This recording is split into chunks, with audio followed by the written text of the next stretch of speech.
quickly before the video starts, yeah, I know, I hate to be interrupting the video like this. Skip to this if you don't care. But I quickly want to say this. First of all, I'm gonna be streaming on Twitch from now on instead of YouTube. And that's because Twitch is kind of better to grow your stream, so that's kind of why. And I also hate to be the small peepee man, but since a lot of people on YouTube, including myself, forget it all the time, please, if you've watched this video and enjoyed it, I'd really appreciate it if you could like my dumb video. I know asking for likes is awful, I'm fully aware, but since I'm kind of trying to grow a bit, since I really love doing YouTube and I want to take it to a higher level and have been working on doing more for my videos, I'd really appreciate it if you could leave a rating on the video and maybe send it to your friends to make fun of me. And as well, if you want to see more game analysis videos like these and occasional stream highlight videos, then be sure to subscribe with the dinner bell or whatever that thing is on in order to join my cult. Our goal? Eradicate women. For sake, I can't say that. Oh, and also join my dead Discord server. Anyway, let's not waste any more time. Here's my BTD6 analysis. You ever just feel like putting a bunch of monkeys in a room filled with balloons?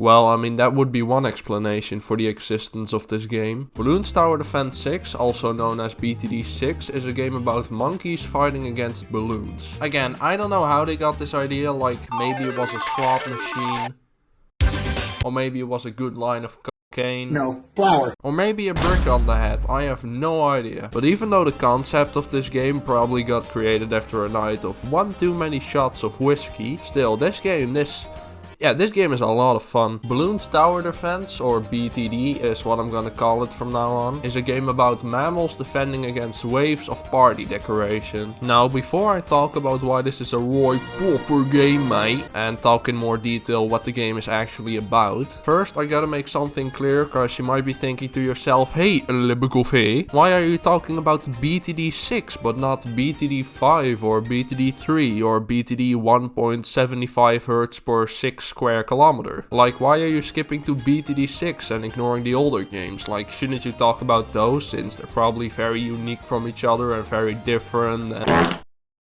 yeah, you know, I'm beginning to see a pattern here. Yeah, since every single one of the older games is just a previous game but better, I'm only gonna be talking about BTD6 cause it's almost objectively better than all the other BTD games that came before this. But anyway, in BTD6, as I've said for the millionth time now, you fight balloons and blimps as monkeys, and you do this by starting a round, placing an anthropomorphic animal, and then pressing the start button, and then the helium attack begins. And like every other tower defense game, it's your job to keep the balloons from passing through the border, and over time you can upgrade and place more monkeys. Meanwhile, more and more balloons start coming in, and yes, I see, okay, a bit more of them, what the hell. Now, speaking of upgrades and placing more monkeys, well, there are a total of 22 monkeys in the game that are different and are in different categories, and with these categories I'm talking about random, the wrong category, green, and druid. And all of these monkeys have upgrades that make them from lame to a literal monkey god. And in the game there are about 400 million different upgrades and upgrade paths to take, so yeah,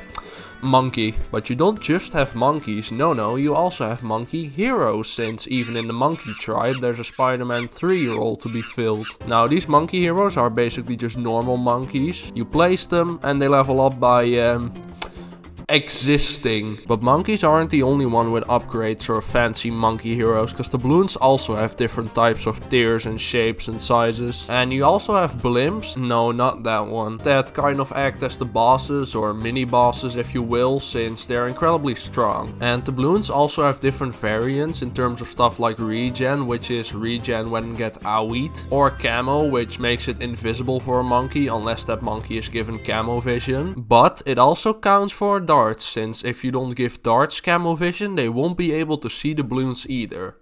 Yeah, I mean, that makes sense. But on a different note, why is the game so much fun? And is it something that I haven't mentioned yet highly replayable? Well, that's because the game isn't just Monk versus Blom and that's it. No, it's Monk versus Blom in different maps. And these maps have different difficulties, but every single map also has its own difficulties. And those difficulties have their own separate difficulties and game modes. And after that, you play the game. But it's not just an insane amount of maps and modes to play that makes this game so replayable and fun. Because this game actually has a shit ton of things to unlock. Ranging from brand new heroes and upgrades that once unlocked will be there forever. To a pizza blimp. A fucking pizza blimp. Now you unlock these things in multiple ways. Heroes and skins for heroes and special insta powers that you can use once and then they evaporate.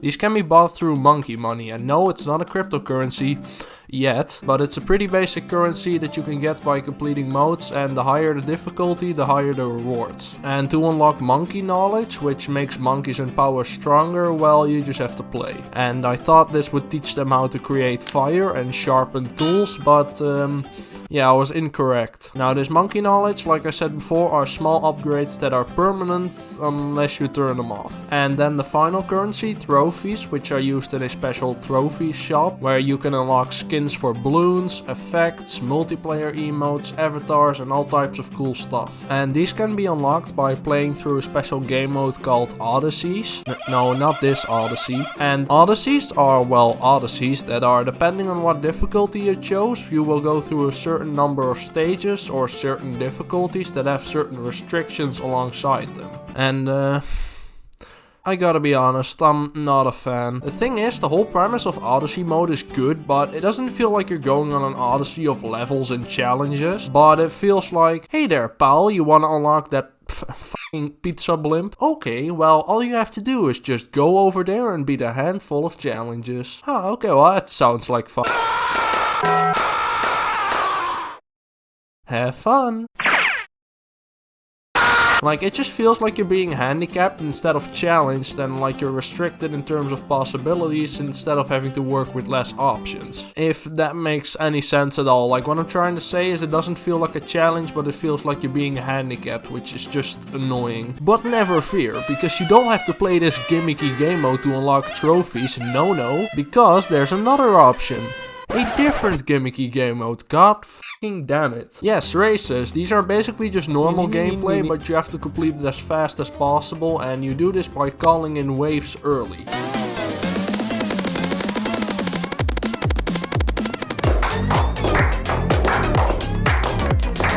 And I mean, yeah, true, this isn't as gimmicky as Odyssey, but you really have to focus and plan out your moves in order to get a proper time on this. Or just cheat, I mean, that's an option too. But a game like Bloons TD6, like having a couple of really challenging game modes where you unlock higher amounts of a certain currency, but you really have to plan everything out, like, and that's perfectly fine, as long as there is also a more laid-back casual option when you earn less of that specific currency, but you don't have to insanely strategize and plan everything out like you're a fucking Navy commander or some shit like that. But this game, at the time of making this video, well, if I want to unlock arguably the coolest cosmetics and rewards in the game through trophies, I either have to play a gimmick that isn't fun in my opinion because it doesn't feel challenging or engaging, but more like a handicap, or I have to solve a fucking 16 by 16 Rubik's Cube and study the fucking Bloons TD6 lore and make a 20-page fucking battle plan in order to puzzle out how to score high in races so I can earn a decent amount of trophies.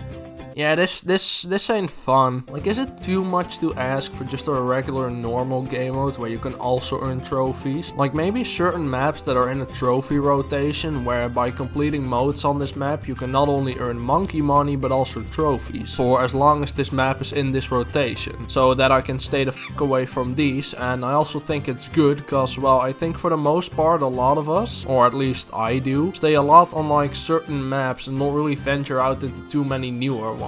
Especially since some maps that are in the same difficulty category are vastly different in terms of like actual difficulty. But this rotation system would add more reason to go ahead and kind of get out of your comfort zone and play different maps more. But I don't know, I mean, don't get me wrong, this is a minor point, and trust me, it doesn't make me dislike the game or anything. Like, I fucking love this battle of air molecules versus solid molecules, but it's just something that I kind of dislike and wish they would change in the future so I can finally unlock the pizza blimp without having having to do something I really despise to get there. Okay, now that I've fucking shat myself over some minor stuff, what else is there? Well, there's co-op mode, which requires friends to play, so I mean, every single one of you won't be able to play it. Shit. Nah, but anyway, it's a co-op mode for 1 up to 4 players to partake in, where every person gets one part of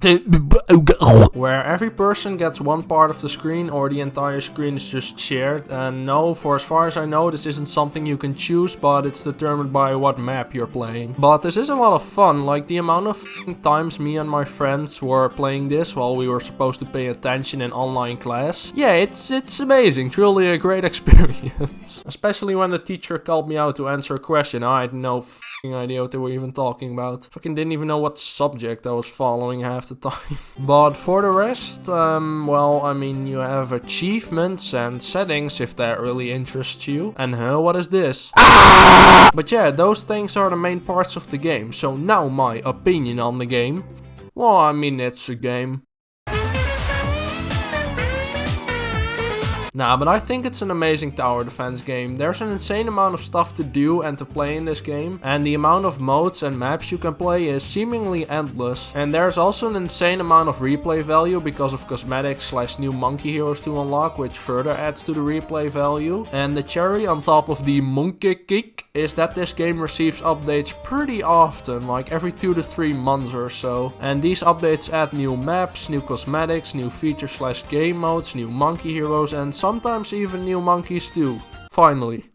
He's back. And mix that with the fact that this game is pretty cheap on Steam and... oh hey, it's sale on Steam. I wonder how much BTD6 costs now. What the fuck, man? Yeah, since this game, like Castle Crashers, is like 4 cents when it's on sale, like literally you do not have any reason to not pick this game up. It's overpacked with content and stuff to do. It's all unlockable. And if you get a bunch of friends together, it's a great time trying to strategize in order to get far and reach a high wave count.